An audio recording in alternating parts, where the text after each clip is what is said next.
Le problème, c'est qu'on entend trop souvent parler de toi en ce moment. Jimmy Jim James. Ça fait mal aux doigts. Capitaine Guipry, je vous arrête pour excès de... Ah, mais ça fait super. Je vous arrête pour excès de charisme. Allez, on va passer un deal. Le truc, c'est que tu... Et... Vous connaissez les champis?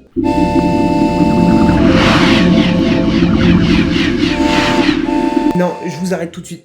Je vous arrête tout de suite. Voilà, vous m'avez saoulé. Vous ne savez pas ce qu'est un champi au-delà de psychotropes hallucinogènes? Je vous présente...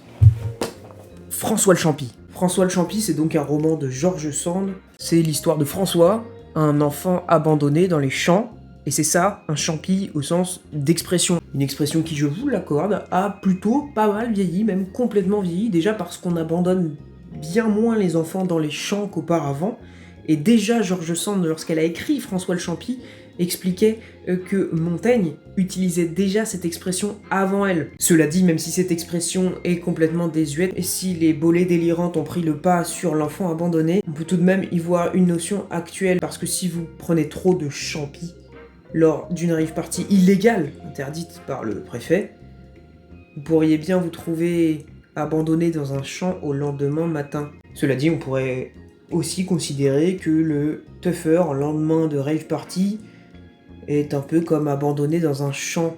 Pour peu qu'il ait pris des champis la veille, il y a une véritable corrélation. Quoi qu'il en soit, champi ou pas champi, ne participez pas à des rave parties illégales. Non, je suis pas le commissaire, donc...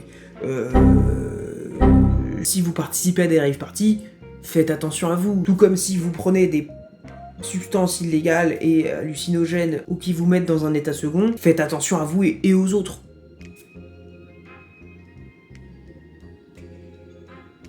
Mais je crois que j'ai terminé.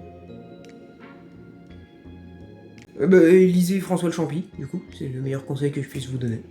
C'est un bon livre. C'est pas le meilleur, mais c'est un bon livre. Lisez Indiana de George Sand, c'est incroyable. Et que je te vois plus dans le coin, Billy Bebop. Billy Bebop.